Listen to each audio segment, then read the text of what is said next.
لوگ جنہوں نے قیام پاکستان میں حصہ ڈالا کتابوں میں ان کا ذکر نہیں ہے، تو آئیے ایک کلپ دیکھتے ہیں، اس میں بتایا گیا ہے کہ کیوں ذکر نہیں ہے، پھر میں اپنے مہمانوں سے متعارف کرواؤں گا۔ آئیے یہ کلپ دیکھتے ہیں۔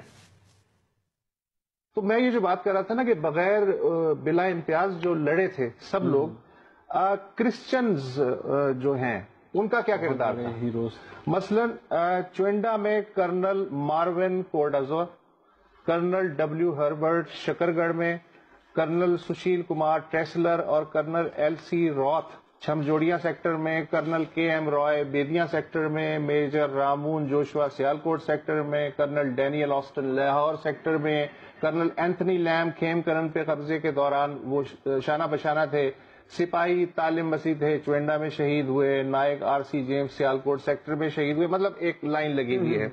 ایئر فورس میں جو 70 ستارہ جرت ملے ان میں سے 7 جنہوں نے حاصل کیا وہ کرسچن پائلٹ تھے۔ گروپ کیپٹن سیسل چودھری، ہم سب نے ظاہر ان کا نام سنا ہے، اسکول کی نصابی کتابوں میں ان کا نام تھا اور تصویر بھی آتی تھی۔ وہ سرفراز رفیقی شہید کا جو اسکواڈرن تھا جس نے شروع کے دنوں میں بہت ہی زبردست قسم کی بمبارڈمنٹ کی ہلواڑہ پہ اور پٹھان کوٹ پہ، اس اسکواڈرن میں وہ شامل تھے۔ انہوں نے سیالکوٹ سیکٹر میں فوجیوں کو دستوں کو خاصی سپورٹ فراہم کی۔ اس میں جو سب سے دلچسپ نام ہے وہ ہے squadron leader Eric Gordon Hall کا۔ یہ صاحب ایئر وائس مارشل کے عہدے سے بعد میں ریٹائر ہوئے۔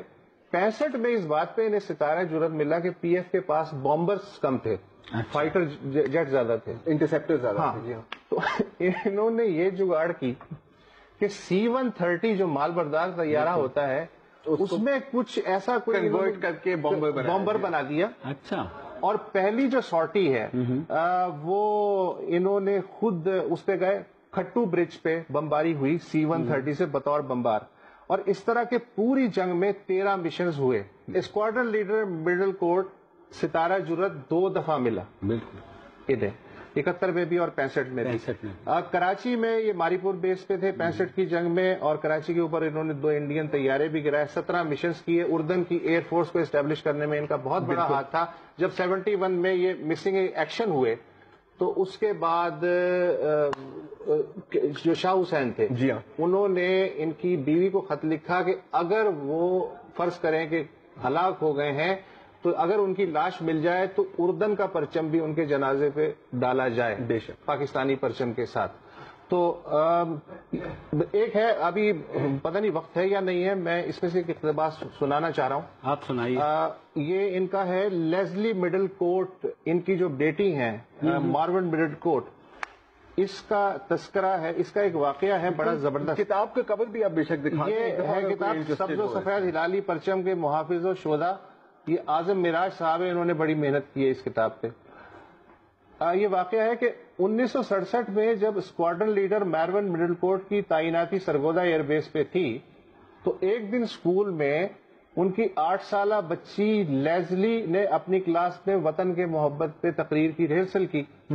ایک بچے نے کہا جاؤ بڑی آئی وطن سے محبت کرنے والی، یہ ملک ہمارا ہے تمہارا نہیں ہے۔ جو لیزلی تھی وہ شاک ہوئی، اور جب اسے ہوش آیا تو اس نے اس بچے پہ تھپڑوں کی برسات کر دی، اور اس نے کہا تمہاری جرت کیسی ہوئی یہ کہنے کی کہ یہ ملک تمہارا ہے اور میرا نہیں ہے۔ اس کے بعد وہ ڈپریشن میں چلی گئی۔ جب وہ گھر آئی تو باپ آ گیا، اس نے کہا بیٹا کیا ہوا؟ تو جب اس نے واقعہ سنایا کہ یہ ہوا ہے اور میں نے اس بچے کو مارا ہے، یہ ریمارک دینے پہ تو جو اسکواڈرن لیڈر صاحب تھے انہوں نے اپنی بچی سے کہا کہ اپنا اور اخلاق اور کردار اتنا بلند رکھو کہ اس طرح کی آوازیں تمہارے کانوں میں ہی نہ پڑیں۔ پھر انہوں نے بچی کو پاکستان کا جھنڈا دکھایا اور انہوں نے کہا کہ یہ سبز حصہ تمہارے اس دوست کا ہے جس کی تم نے پٹائی کی، اور یہ سفید حصہ تمہارا ہے، اور تمہارے سفید حصے میں وہ پول ہے جس کے سہارے یہ جھنڈا فضا میں لہراتا ہے۔ ہمیں اس سفید حصے کو مضبوطی سے تھامے رکھنا ہے تاکہ اس کا سبز حصہ فضا میں ہمیشہ لہراتا رہے ہیں۔ بہت ہی خوبصورت۔ وہ تو مسنگ ہو گئے لیکن لیزلی مڈل کوٹ نے آج تک ملک نہیں چھوڑا، حالانکہ اس کی پوری فیملی امریکہ شفٹ ہو چکی ہے۔ لیزلی مڈل کوٹ نے آج تک ملک نہیں چھوڑا۔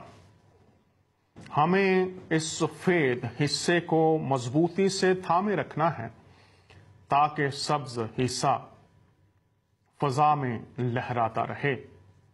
آپ یہ حقائق سن رہے تھے۔